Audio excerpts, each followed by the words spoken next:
என்ன ஐஷு கால் பண்ணி வர சொல்லிட்டு எதுவுமே பேசாம இப்படி பார்த்துட்டே இருந்தா என்ன? என்ன விஷயம்னு சொல்லு. அதுவா? ஒன்றும் இல்லைங்க, சும்மா தான். சரிதான். சும்மா சொன்னீங்களோ மேடம்? நான் கூட ஃபோன் பண்ணி என்னடா இவ உடனே வர சொல்றான்னு அடிச்சு புடிச்சு மேலே வந்தா, ம் இப்படிதான் சொல்லுவீங்க அப்படிதானே? அது ஒன்றும் இல்லைங்க, உங்களை பார்த்து பேசவே டைமே கிடைக்க மாட்டேங்குது. அதான்.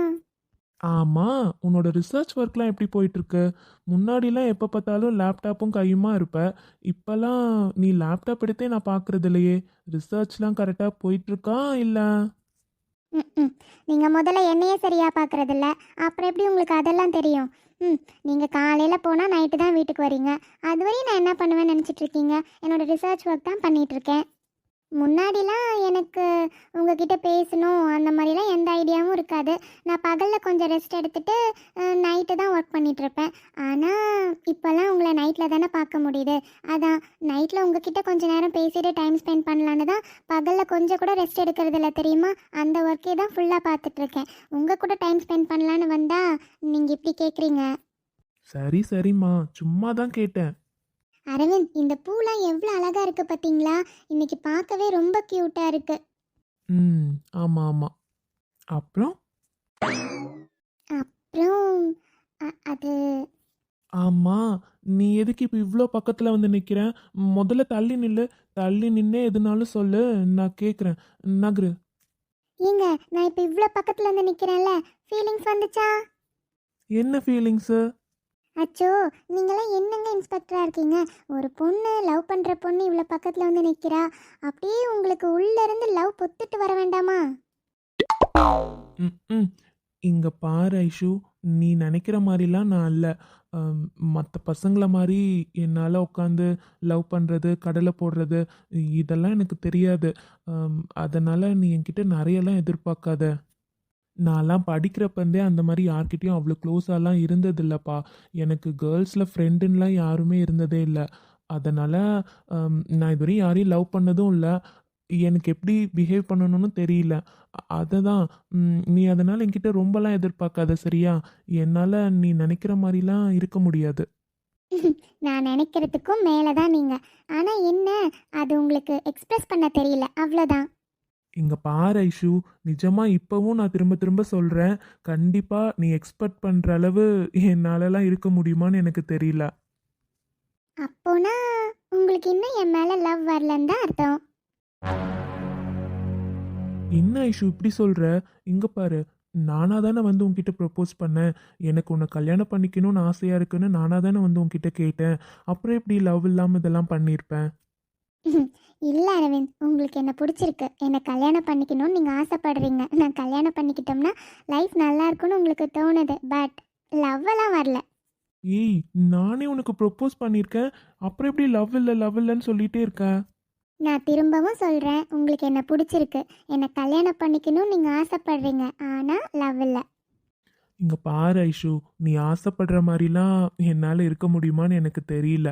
பட் நான் ட்ரை பண்ணுறேன். Because I love you. நான் ஆசைப்படுறதுக்கும் மேலே தான் நீங்கள் இருப்பீங்க. அது எப்போ தெரியுமா? உங்கள் மனசில் உண்மையாக என் மேலே லவ் வந்ததுக்கப்புறம். ஓகே, பார்க்கலாம். வராமையா போயிடும். நான் எப்பவும் இப்படி தானே சொல்கிறேன், நம்ப மாட்டேன்ற. பார்க்கலாம். ஆனால் ஒன்று சொல்கிறேன் ஐஷு, தயவு செஞ்சு என்கிட்ட ரொம்ப எக்ஸ்பெக்டேஷன்ஸ்லாம் வச்சுக்காத. அது டவுட்டு தான். ஓ, அப்படியா அரவிந்த்? பார்க்கலாம் பார்க்கலாம். முதல்ல உங்களுக்கு என் மேலே ஃபுல் லவ் வரட்டும். அதுக்கப்புறமும் நீங்கள் இதே டைலாக் சொல்கிறீங்களான்னு எனக்கு பார்க்கணும். பாரு நான் பாரு. வேறாய் அடவே தேனே, ஒரு பால் பார்வை உன்னை பார்த்தேனே.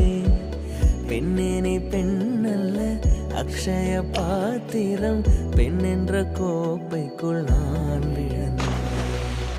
ஆரோடு தேன் கொண்டு Sorry. அசைந்தாடும் காற்றுக்கும் அழகான பூவுக்கும் முதல்ல இப்படி பார்த்துட்டே இருக்கிறத நிறுத்து. சும்மா பார்த்துட்டே இருக்க. உன் கண்ணை பார்த்தாலே ஏதோ பண்ணுது ஐஷு. அரவிந்த், அப்போ ஃபீலிங்ஸ் வர ஆரம்பிச்சிடுச்சுன்னு நினைக்கிறேன். அதெல்லாம் ஒன்றும் கிடையாது. உனக்கு வேலை இல்லை, முதல்ல கிளம்பு இங்கேருந்து. சரி, வந்த வேலை எனக்கு முடிஞ்சிருச்சு. நான் கிளம்புறேன். பாய். ம் பாய். டே அரவிந்து, நீ ஒரு போலீஸ்டா. இப்படி ஒரு பொண்ணை வெறிக்க வெறிக்க பார்க்கறது ரொம்ப தப்பு. ஆனா அவ கண்ணை பார்த்தா ஏதோ பண்ணுது. ம் இதுதான் ஃபீலிங்ஸோ? ஆமாடா சந்தோஷ், எப்படியோ அந்த பொறுக்கி அரெஸ்ட் பண்ணியாச்சு. எப்படியோ இனிமே எந்த பொண்ணு இந்த மாதிரி பிரச்சனையில மாட்டாம இருந்தாங்கன்னா சரிதான். சரிடா, எல்லா உண்மையும் வாங்கியாச்சு தானே, அப்புறம் என்ன? ஆமாடா, எல்லா உண்மையும் அவன் வாயாலேயே வாக்குமூலம் மாதிரி வாங்கியாச்சு தான். இருந்தாலுமே லைட்டா ஒரு பயம் இருக்குடா. அவன் வேற யார் மூலியமா ஏதோ வெளியே வந்துருவானோன்னு தோணிட்டே இருக்கு. அதெல்லாம் ஒன்றும் ஆகாதுடா. அதான் அரவிந்தே நின்று இருக்கான்ல, கண்டிப்பா அவன் எல்லாத்தையும் பார்த்துப்பான். நீ அதை நினைச்சுல எதுவுமே ஃபீல் பண்ணாத. ஆமா, இதெல்லாம் அனு கிட்ட சொல்லிட்டியா இல்லையா? இல்லடா, அவகிட்ட நான் இதை பத்தி எதுவுமே பேசல. அவளா வந்து இந்த உண்மையை என்கிட்ட சொல்லுவான்னு நானும் எதிர்பார்த்துட்டே இருக்கேன்டா. அவ என்கிட்ட வந்து இதை பத்தி பேசவே மாட்டேன்றா மச்சான். எனக்கு கோவம் தான் வருது. இருந்தாலும் இந்த விஷயத்த பத்தி முதல்ல கோர்ட்ல போயிட்டு என்ன நடக்குதுன்னு பார்க்கலாம். அதுக்கப்புறம் இதை பத்தி நான் அவகிட்ட பேசிக்கிறேன். டேய், அவகிட்ட ரொம்ப நாள் சொல்லாம இருக்காதடா. அவ ஏற்கனவே பயந்து போயிருப்பா. ஆனா இன்னில இருந்து அவன்கிட்ட எந்த ஃபோனும் வரலன்னா கொஞ்சம் ரிலாக்ஸா தான் இருப்பா. இருந்தாலும் அவ பாவம் பயத்தோட இருப்பாள்ல. இந்த விஷயத்த சீக்கிரமா சொல்லிடு. எங்கே போனாரு? இவர் ரூமில் தான் இருப்பாருன்னு நினச்சி வந்து பார்த்தா ரூம்லேயும் இல்லை. என்னமோ தெரியல, இன்னைக்கு அந்த பொறுக்கி நமக்கு ஃபோன் பண்ணவே இல்லை. இன்னைக்கு தான் கொஞ்சம் நிம்மதியாக இருக்குது. இதே மாதிரி அவன் எந்த ஃபோனும் பண்ணாமல் விட்டுட்டானா பரவாயில்ல. இவர் பால்கனியில் ஒரு வேளை நின்றுட்டுருப்பாரோ? எப்படியாச்சும் அவர்கிட்ட இன்றைக்கி நான் அந்த உண்மையை சொல்லிடணும். அவர்கிட்ட மறைக்க எனக்கு தான் ரொம்ப கஷ்டமாக இருக்குது. இனிமே எந்த பிரச்சனை வந்தாலும் அவரே பார்த்துப்பாரு. அந்த பொறுக்கியை பற்றி முதல்ல அவங்ககிட்ட சொல்லணும். எப்படி சொல்கிறது? ஆனால் இதை கண்டிப்பாக இன்றைக்கி சொல்லியே ஆகணும். புரியுதுடா மச்சான். சரி, நான் பார்க்குறேன். டேய், எனக்கு தெரிஞ்ச அனு வரான்னு நினைக்கிறேன். நீ வேற ஏதாச்சும் பற்றி பேசு. டேய் ஆமாடா, கிளைண்ட் கிட்ட ஆல்ரெடி நான் இன்ஃபார்ம் பண்ணிட்டேன். ஸோ அவங்க 2 days டிலே ஆனாலும் எந்த ப்ராப்ளமும் இல்லைன்னு சொல்லிட்டாங்க. அதனால நாளைக்கு மார்னிங் எல்லாம் செக் பண்ணி ஒரு கன்ஃபர்மேஷன் மெயில் மட்டும் சென்ட் பண்ணிடு, ஓகேவா? சரி, ஓகேடா. சரி, வச்சுட்டுமா? பாய். பாய்டா மச்சான். என்ன அனு? அது ஒன்றும் இல்லைங்க. ரூமில் வந்து பார்த்தேன், நீங்கள் ரூமில் இல்லை. அதான் இங்கே என்ன பண்ணுறீங்க? ஒன்றும் இல்லை அனு, கிளைமேட் சூப்பராக இருக்குது பத்தியா, அதான் நின்றுட்டு இருந்தேன். அப்புறம் சந்தோஷ் ஃபோன் பண்ணால் அவன்கிட்ட கொஞ்சம் பேசிகிட்டு இருந்தேன். ஏன், ஏதாச்சும் என்கிட்ட பேசணுமா என்ன? ஆமாங்க, ஒரு விஷயத்தை பற்றி கண்டிப்பாக இன்றைக்கி உங்ககிட்ட நான் பேசியே ஆகணும். அதான் சொல்லு அனு. அது என்னன்னா, அது எப்படி ஆரம்பிக்கிறதுன்னு தான் தெரியல. நான் சொல்கிறேன். ஆனால் இதில் என் தப்பு எதுவுமே இல்லை. நீங்கள் என்ன எதுவும் தப்பாக நினைக்க மாட்டீங்கல்ல? உன்னை நான் என்ன அனு தப்பாக நினைக்க போகிறேன்? சொல்லு முதல்ல என்னன்னு. அது அது வந்து என்னன்னா, அது 2 வாரத்துக்கு முன்னாடி அனு அனு என்ன அனு, 2 வாரத்துக்கு முன்னாடி என்னாச்சு சொல்லு. அது வந்து அனு எங்கடி இருக்க? ஒரே நிமிஷம் இங்க வா. அனு, அப்புறம் பேசலாம். அண்ணி கூப்பிடுறாங்க பாரு, போ என்னன்னு கேட்டுட்டு வா. இங்க அது சரி, நான் பேசிட்டு வந்துடுறேன். நீங்கள் அதுக்குள்ளே தூங்கிடாதீங்க. சரி அனு, எனக்கு ஒன்றும் தூக்கம்லாம் வரல. நீ போய் என்னன்னு கேட்டுட்டு வா. அது வரையும் நான் முழிச்சுட்டு தான் இருப்பேன். அதோ வரேன்க்கா. அனு, முன்னாடி பார்த்து போ, மெதுவா போ. உன் கருங்கூந்தல் கொழாகத்தான் எண்ணம் தோன்றும். உன் காதோரம் உரையாடித்தான் ஜென்மம் தீரும். உன் மார்போடு சாயும் அந்த மயக்கம் போதும். என் மனதோடு சேர்த்து வைத்த வலிகள் தீரும். உன் காதல் ஒன்றை தவிர என் கையில் ஒன்றும் இல்லை. அதை தாண்டி ஒன்றுமே இல்லை. புடவை மேலே கால் வச்சுட்டேன்னா அதான் வலிக்கு விட்டுச்சு. சாரி. சரி போ, அண்ணி வேற கூப்பிட்டுட்டே இருந்தாங்கல்ல, போய் என்னன்னு பார்த்துட்டு வா போ. சரி. எப்படியும் அர்ஜுன் சொன்னதை பார்த்தா கண்டிப்பா அவனே ஒத்துக்கிறனால கண்டிப்பா நல்ல பெரிய தண்டனையா தான் கிடைக்கும்னு நினைக்கிறேன். அதுவும் இத்தனை பொண்ணுங்களை ஏமாத்திருக்காங்கிறப்ப கண்டிப்பா பெரிய தண்டனையா தான் கிடைக்கும். இப்படியோ தண்டனை கிடைச்சா அவன் உள்ள போனானா சரி. இனிமேலாச்சும் எந்த பொண்ணுங்களும் அவன்கிட்ட ஏமாறாம இருப்பாங்க. என்ன சார், ரொம்ப நேரமா ஆளையே காணோம். தீவிரமா ஏதோ யோசிச்சுட்டு உட்காந்துருக்க மாதிரி இருக்கு. அதெல்லாம் ஒன்றும் இல்லடி செல்லக்குட்டி, அர்ஜுன் தான் ஃபோன் பண்ணான். அவன்கிட்ட பேசிட்டு அப்படியே உட்காந்துட்டேன். ஏங்க, நான் தெரியாம தான் கேட்குறேன். 2 பேரும் ஒரே ஆஃபீஸில் தான் வேலை பார்க்குறீங்க, ஒரே டீமில் தான் வேலை பார்க்குறீங்க. என்ன, அதோட செக்மெண்ட்ஸ் தான் வேறு வேறு இருந்தாலும் என்னங்க அப்படி பேசுறீங்க? வீட்டுக்கு வந்தும் ஃபோன் பண்ணி அவர்கிட்டே தான் பேசிகிட்டு இருக்கீங்க. அப்படி என்ன இருக்கு உங்கள் 2 பேருக்கும் டிஸ்கஸ் பண்ணுறது? உங்கள் 2 பேரையும் பார்த்தா ஃப்ரெண்ட்ஸ்ன்னு யாரும் சொல்ல மாட்டாங்க, லவ்வர்ஸ் மாதிரி பண்ணிட்டு இருக்கீங்க. ஏய், என்னடி இப்படி சொல்ற? நாங்கெல்லாம் பசங்க, எங்களுக்குள்ள பேசுறதுக்கு 1000 விஷயம் இருக்கும். அதே மாதிரி அர்ஜுன்னா என்கிட்ட எதையும் மறைக்க மாட்டான். எல்லா விஷயத்தையும் அவனும் என்கிட்ட சொல்லுவான், எல்லா விஷயத்தையும் நானும் அவன்கிட்ட சொல்லுவேன். ஸோ எங்களுக்குள்ள பேசுறதுக்கு நிறைய விஷயம் இருக்கு. இதெல்லாம் என்ன நீங்களாம் கேட்கக்கூடாது. நல்ல ஃப்ரெண்ட்ஷிப்பு. எங்களை கலாய்ச்சதெல்லாம் போதும். மேடம் என்ன அதிசயமா இங்க வந்து உட்காந்துருக்கீங்க? ஆஃபீஸ்ல இருந்து வந்து ஒர்க் எல்லாம் முடிச்சுட்டு ரெஸ்ட் எடுத்தா போதும், படுத்தா போதும்னு போய் படுப்பீங்க. அதிசயமா இருக்கே. ரூமுக்கு தான் போனேன். எப்பவும் நீங்கள் அங்கேயே இருப்பீங்க, எனக்கு எதுவும் தெரிஞ்சுக்காது. இன்னைக்கு என்னன்னா ஆளையே காணோம். அதான் உங்ககிட்ட கொஞ்ச நேரம் பேசணும்னு தோணுச்சு. அதான் மேலே வந்து பார்த்தா இங்கே உட்காந்துருக்கீங்க. சரி, நானும் என்ன பண்ண போகிறேன், எனக்கும் போர் தான் அடிக்குது. அதான் உங்ககிட்டே பேசலான்னு அப்படியே வந்து உட்காந்துட்டேன்.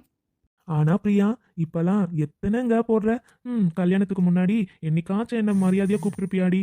அவன் இவன் வாடா போடா இப்படி தானடி கூப்பிட்டு இருப்ப. இப்போ என்னன்னா வார்த்தைக்கு வார்த்தை என்னங்க வாங்க போங்கன்னு கூப்பிடுறப்ப, ஐயோ பிரியா, கேட்குறப்பே எப்படி இருக்கு தெரியுமா? அது லவ் பண்ணுறப்ப அப்போது லவ்வரை எப்படினாலும் கூப்பிடலாம், ஒன்றும் பிரச்சனை இல்லை. அதே கல்யாணம் ஆனதுக்கப்புறம் நாம் 2 பேரும் தனியாக இருக்கப்போ கூப்பிட்றது பிரச்சனை இல்லைங்க. எல்லார் முன்னாடியும் அந்த மாதிரிலாம் கூப்பிட்டா நல்லாவா இருக்கும்? உங்களோட மரியாதை குறைஞ்சிராது. அதான் நான் தனியாக இருக்கிறப்ப வாடா போடான்னு கூப்பிட்டேன்னு வைங்களேன், அது எனக்கு இப்போ மாற்றுறது ரொம்ப கஷ்டமாக இருக்கும். அதான் உங்களை வாங்க போங்கன்னு தனியாக இருக்கப்பையும் மரியாதையாக கூப்பிட்டு பழகிட்டேன்னா அது எனக்கு கஷ்டமாக இருக்காதுல்ல. அதான் அப்படியே பழகிட்டேன். என் பிரியா, நானா உனக்கு அவ்வளோ பிடிக்குமா என்ன? இது என்ன கேள்வி சந்தோஷ்? உங்களை பிடிக்காம எப்படி? எல்லார் முன்னாடியும் நீங்கள் மரியாதையாக இருக்கணும்ல. உங்கள் மரியாதை என்னால் என்றைக்கும் குறையக்கூடாதுன்னு தானே நான் நினைப்பேன். அதனால தான். என்னை திண்ணி திண்ணி மூட்டுகிறாய், துண்ணி துண்ணி தேனை சந்தோஷ், என்ன பண்றீங்க? ஊட்டுகிறாய். நீ காதல் நூலகம், கவிதை நூல்களாயிரம், காதல் தீவிரவாதியின் ஆயுதமானது. என்னை திண்ணி திண்ணி மூட்டுகிறாய்,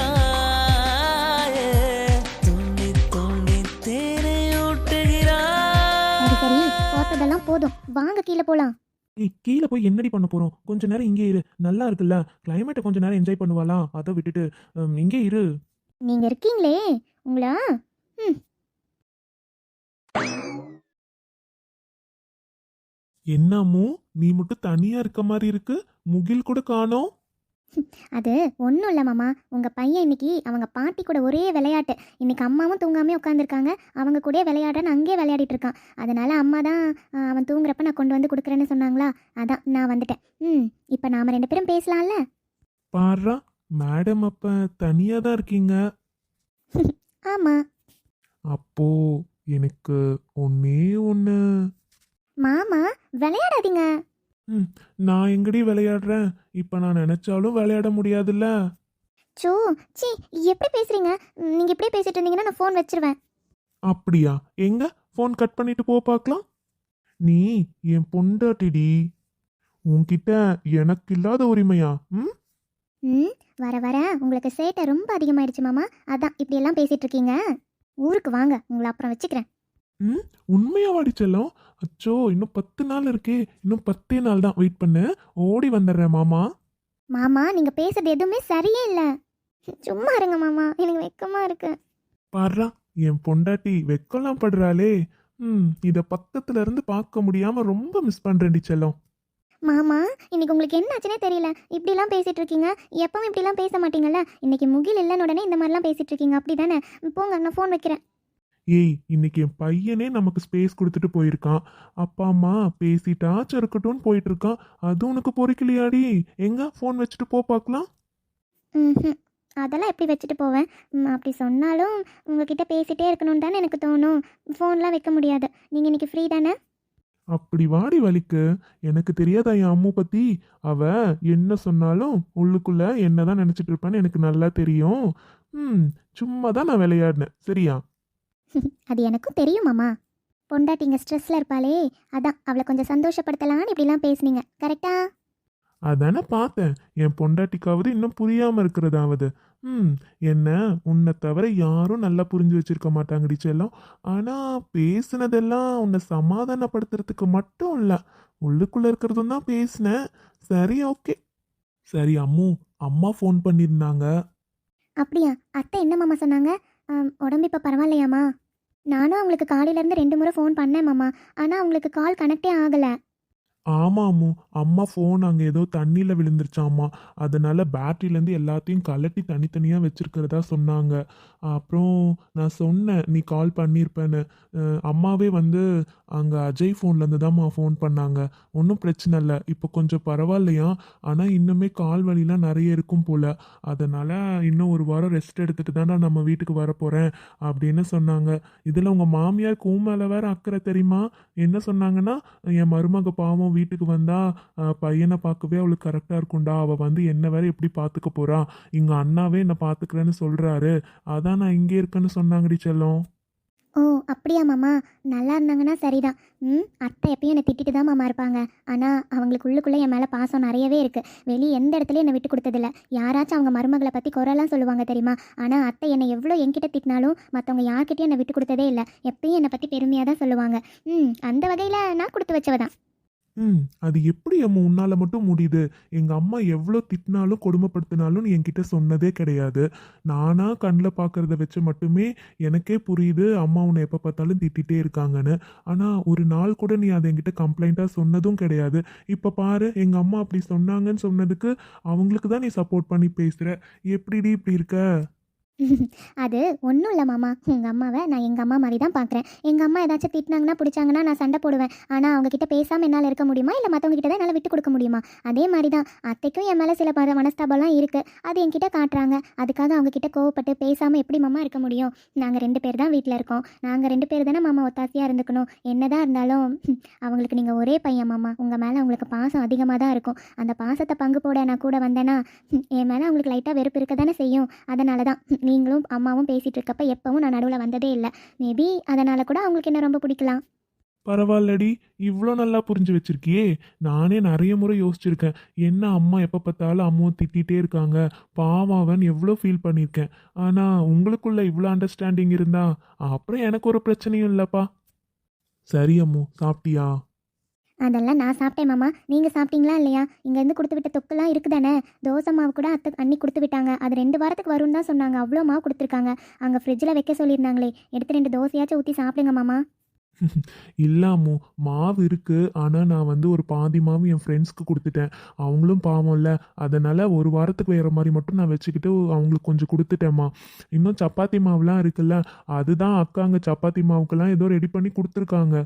அதனால் அதெல்லாம் நான் செஞ்சு சாப்பிட்டுக்கிறேன். அப்படி இல்லைன்னா அதை கரைச்சோம்னா தோசை ஆகிடுது. இதில் என்ன இருக்குது சொல்லு? அதனால் ஒன்றும் பிரச்சனை இல்லை, நான் பார்த்துக்கிறேன். நான் அது இல்லாமல் சாப்பிட்டுட்டு தான் வந்து உட்காந்துருக்கேன். ஆனால் உண்மையாக சொல்லி ஆகணும் அம்மு, உங்கள் அண்ணிங்க கைப்பக்குமே வேறு லெவல் தான் தெரியுமா. அந்த தொக்குலாம் அவ்வளோ டேஸ்ட்டாக இருக்குது. அதுவும் வெரைட்டியாக தொக்கு கொடுத்து விட்டுருந்தாங்க. எனக்கு 15 நாளைக்கு நான் காய்கறி வாங்க வேண்டியதே இல்லைப்போ. வெரைட்டியாக தொக்கு, பொடி, ஊறுக்கான்னு அவ்வளோ கொடுத்துருக்காங்க. சூப்பராக இருந்துச்சு. உங்களுக்கு பிடிச்சிருந்தா ரொம்ப சந்தோஷம் மாமா. நல்லா சாப்பிடுங்க. உந்தன் காலில் மெட்டி போல் கூட நடப்பேன், உந்தன் கண்ணுக்குள் கண்ணீர் போல் காவல் இருப்பேன், மாலை சூடி லவ் யூ அம்மு. தோலில் ஆடி கைத்தொட்டு மெய்த்தொட்டு Love you too, மாமா. உன்னில் என்னை கரைப்பேன்.